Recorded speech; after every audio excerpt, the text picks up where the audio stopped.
Buen día, compañeros. Yo les voy a presentar la cultura maya. Durante el periodo clásico floreció en los bosques tropicales de Mesoamérica una de las culturas más asombrosas de la historia de la humanidad, la cultura maya. La sociedad de la cultura maya presenta rasgos peculiares que la hacen diferente de las otras sociedades mesoamericanas.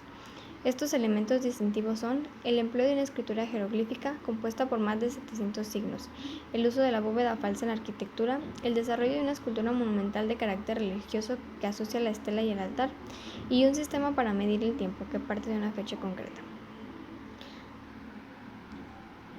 Civilización asentada en Centroamérica que perduró desde el siglo XX a.C. hasta el siglo XV después de Cristo, llegó a su fin durante la conquista de América.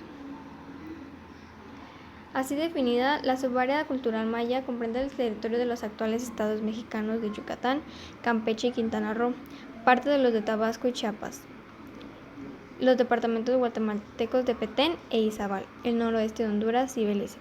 En total, unos 280,000 kilómetros cuadrados. El Mayab, o país de los mayas, se divide en tres zonas ecológicas: la península de Yucatán, la zona central del Petén y las tierras altas de Chiapas y Guatemala.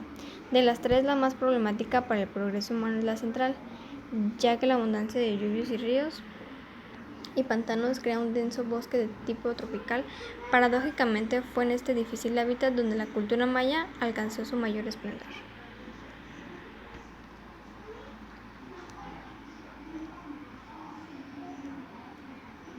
Introdujo grandes avances en matemáticas, escritura, arquitectura y astronomía. Tenían gran organización social, política y religiosa, la cual influyó sobre el desarrollo de culturas posteriores. Incluyó el uso de la bóveda falsa en la arquitectura, el desarrollo de escultura monumental de carácter religioso, el altar, y un sistema para medir el tiempo que parte de una fecha concreta. Desde el punto de vista temporal, la larga historia de la cultura maya se inicia en el formativo y se extiende hasta la conquista española. Abarca por lo tanto unos 2600 años separados en tres periodos: formativo, clásico y posclásico. En el periodo formativo se formaron pequeñas comunidades procedentes del altiplano guatemalteco, se asentaron en el Petén, fundando pequeños poblados que recibieron pocos siglos antes de la era cristiana las influencias de Izapa, una cultura de origen olmeca situada en la costa pacífica de Guatemala. A partir del año 300 después de Cristo aparecen los grandes centros ceremoniales característicos de la cultura maya: Tikal, Huaxactún, Raracyo, Nacún y Yaxán. Un factor que sin duda contribuyó de manera decisiva al crecimiento de las ciudades de la cultura maya fue la presencia de una poderosa colonia teotihuacana en Caminalyuhu, en los altos de Guatemala.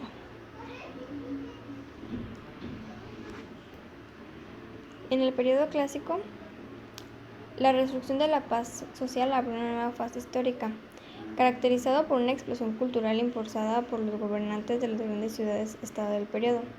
La historia de estas localidades se conoce a grandes rasgos gracias al desciframiento parcial de la escritura jeroglífica de la cultura maya. A lo largo de los siglos de este periodo se produjo una gravísima crisis que finalizó con el hundimiento total de la cultura maya. Las razones de este colapso se desconocen, pero sus consecuencias no encierran misterio alguno. Las ciudades, manifestación material del poder de los reyes dioses, se abandonaron y la población volvió al sistema político igualitario de los primeros tiempos del formativo. En este periodo hubo gran evolución en las edificaciones de esta civilización. Vivían en ciudades-estados, algunas locales llegaron a alcanzar más de 100,000 habitantes. Dieron desarrollo social, artístico y político importante. Los reyes sobresalientes durante esta etapa que llevaron al imperio a su mejor momento: Yax Nun Ajin, Yaxtok y Akak y. En el periodo posclásico gira alrededor de Chichén Itzá, ocupada desde el año 987 por los Itzá, grupo étnico procedente de las costas tabasqueñas muy influido por la cultura militarista del altiplano. El colapso afectó menos a los diminutos estados de la península de Yucatán, una zona marginal durante el periodo clásico que se convirtió en la heredera de la refinada cultural de las tierras centrales. La historia de los mayas yucatecos se extiende a lo largo del periodo posclásico y puede dividirse en tres fases. El primer periodo que ya les había mencionado, que era alrededor de Chichén Itzá, que los conformaba por un grupo Itzá. En el segundo periodo posclásico, este comenzó cuando la dinastía de Mayapán, ayudada por mercenarios procedentes del México Central, derrotó a los Itzá. Al comenzar, se insaturó un sistema político despótico que duró hasta el 1441, fecha en que fue destruida por una liga de ciudades-estados capitaneada por Ayutthaya Siu, señor de Uxmal. Y en el último periodo posclásico, la caída de Mayapán inició un periodo de conflictos civiles y guerras que enfrentó a una veintena de pequeñas ciudades-estados. Las discordias internas existentes entre los distintos estados dificultarían la conquista española hasta tal punto que Tayasal, el último reducto maya de Petén, no capituló sino en 1697, 70 años después de la llegada del capitán español Francisco de Montejo al Yucatán. En la organización social. La estratificación social de la cultura maya se basa en el parentesco. No indica que los mayas formasen una sociedad igualitaria porque sus clanes se dividían en linajes inferiores y superiores, según estuvieran más o menos alejados del antepasado fundador, de forma que los descendientes directos del hijo primogénito del creador del clan ocupaban la posición social más elevada los linajes procedentes de los primogénitos de sus hermanos, la escala inmediata inferior y así sucesivamente. En términos socioeconómicos, el grado de la relación con la línea directa del antepasado daba origen a auténticas castas cerradas que condicionaban totalmente la vida de una persona. La pertenencia a un determinado linaje obligaba al individuo no solo a contraer matrimonio con una persona de su mismo linaje, impidiendo con ello cualquier tipo de movilidad social, sino que además la forzaban a vestir de una manera determinada, a ejercer la profesión del clan y a vivir de acuerdo con una conducta predija de antemano.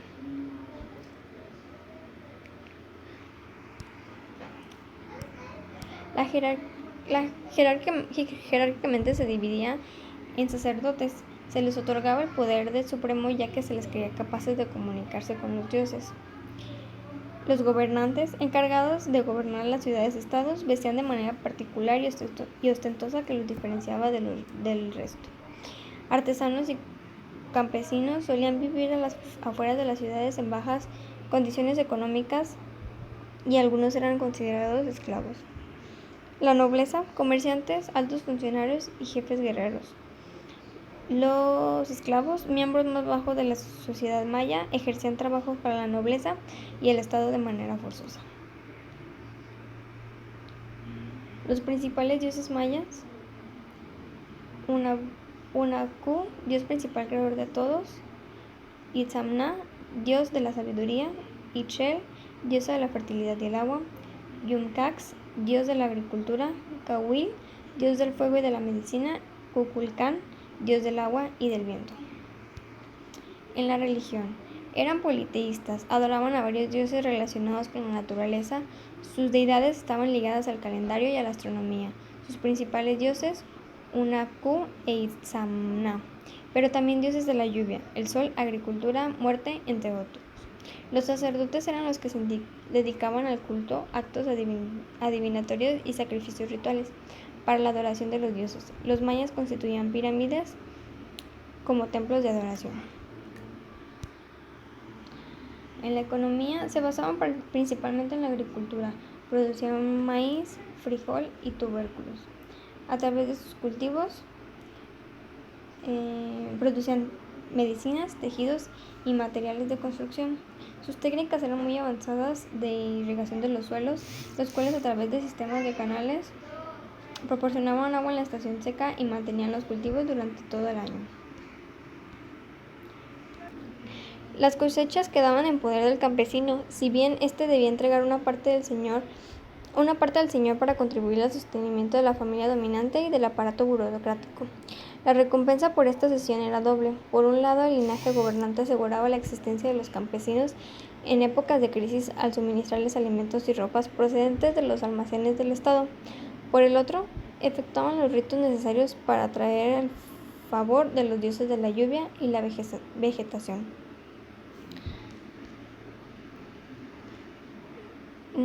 La ausencia de excedentes de producción unida a la división sexual del trabajo existente en la familia maya impidió la aparición del comercio, salvo el que se daba en las distintas ciudades-estados y que consistía básicamente en bienes insuficientes no producidos o de lujo. En la vestimenta, las mujeres de clase baja vestían faldas largas y camisas amplias hechas de algodón, las cuales podían bordar con muchos colores.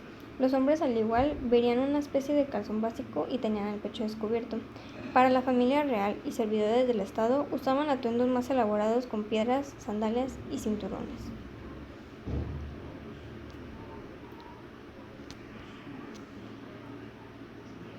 En la literatura.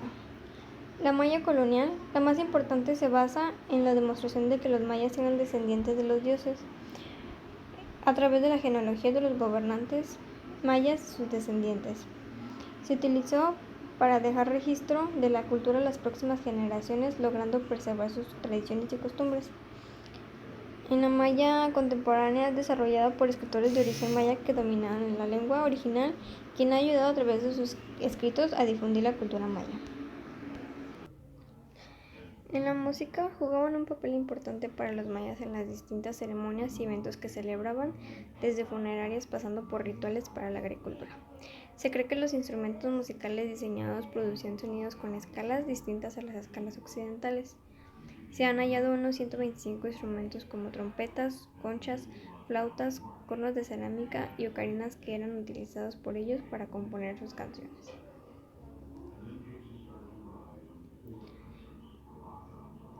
En la aritmética, la necesidad de contabilizar las observaciones astronómicas que regulaban el ciclo agrícola era vigesimal e incluían el concepto de cero. Ideado muchos siglos antes de que apareciera la numeración arábiga, para representar los números utilizaban una combinación de puntos, punto igual a 1 y barras igual a 5.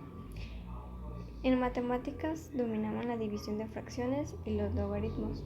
Sobre esta base, los sacerdotes mayas elaboraron un complejo sistema para medir el tiempo que regía el destino de los hombres e incluso afectaba a los dioses. En la escritura. Otro de los grandes logros de los mayas fue la escritura, compuesta por más de 700 signos que aparecen en piedras, en códices y en la superficie de algunos vasos cerámicos. Esta grafía, aún no descifrada del todo, es en parte fonética y en parte ideográfica. En el terreno, los mayas aportaban un genial concepto a la arquitectura, la bóveda falsa, construida por aproximación de enormes losas inclinadas. También destacaron en la escultura, como ponen de manifiesto las hermosas estelas de piedras negras y cal. Y en la pintura, aunque desgraciadamente solo se conservan vestigios que asombran por la sobriedad de la línea y la seguridad del trazo. El calendario maya. Poseían dos calendarios mayas, el Tzolk'in o ritual y el Hab o solar. El Tzolk'in constaba de 260 días divididos en 13 meses de 20 días. Se utilizaba el futuro para predecir el futuro de las personas. El segundo tenía 18 meses o tunes de 20 días, lo cual daba un periodo de 360 días más 5 días aciagos. Combinados, ambos calendarios obtenían un ciclo de 52 años llamados los mayas cuenta corta. Además, desarrollaron un sistema serie inicial o cuenta larga. Permitía contar el tiempo transcurrido desde la creación del mundo. Según ellos, tuvo lugar en el año 320 a.C. mediante unidades temporales. Contabilizaban los días según su sistema de numeración. Para el fin de la cultura se estiman dos teorías. Una propone que las tribus invasoras procedentes del norte debilitaron a la cultura y la conquista de América. Fueron las que terminaron por destruir la cultura, que ya se encontraba en un declive. Y la otra dice que debido al crecimiento demográfico al aumentar las necesidades de alimentación, se agotaron los recursos naturales sumando largos periodos de sequía. La civilización fue deteriorándose. Pasando con el códice. El Códice Grolier es un documento de papel amate estucado y pintado del que se conservan 11 páginas. todas incompletas, con una longitud de 125 centímetros y mide de 18 a 19 centímetros de altura. Se dice que fue encontrado en la Sierra de Chiapas, con otros objetos, entre ellos una máscara de madera cubierta con mosaico de piedra y una caja de madera tallada. Fue adquirido en 1956 por José Sáenz, coleccionista mexicano de arte. Lo donó al gobierno mexicano. Hoy se conserva en el Museo Nacional de Antropología de México sin exponerse al público. Doblado en forma de biombo, pintado en una sola cara, las imágenes están dibujadas en negro, salvo algunos motivos de color. Los números que acompañan a los hombres de días están en rojos, al igual que los que indican distancias en veintenas. Aquí les presentaré el códice. En esta lámina se ve la primera parte. En cada página hay una figura de pie con un arma y generalmente sosteniendo un cautivo con una cuerda. Esta sería la segunda parte del códice. Esta sería la tercera parte del códice. Y a lo largo del borde izquierdo una fila vertical con los signos de los días, y en el espacio que queda por encima de las escenas de una numeración rodeada por un anillo. Y a continuación les presentaré las otras partes del códice.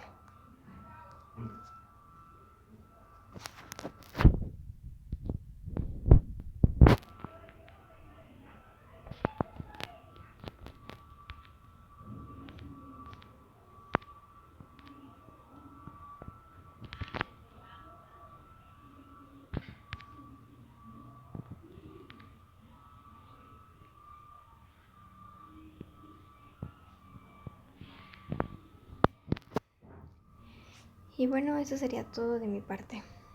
Gracias por su atención.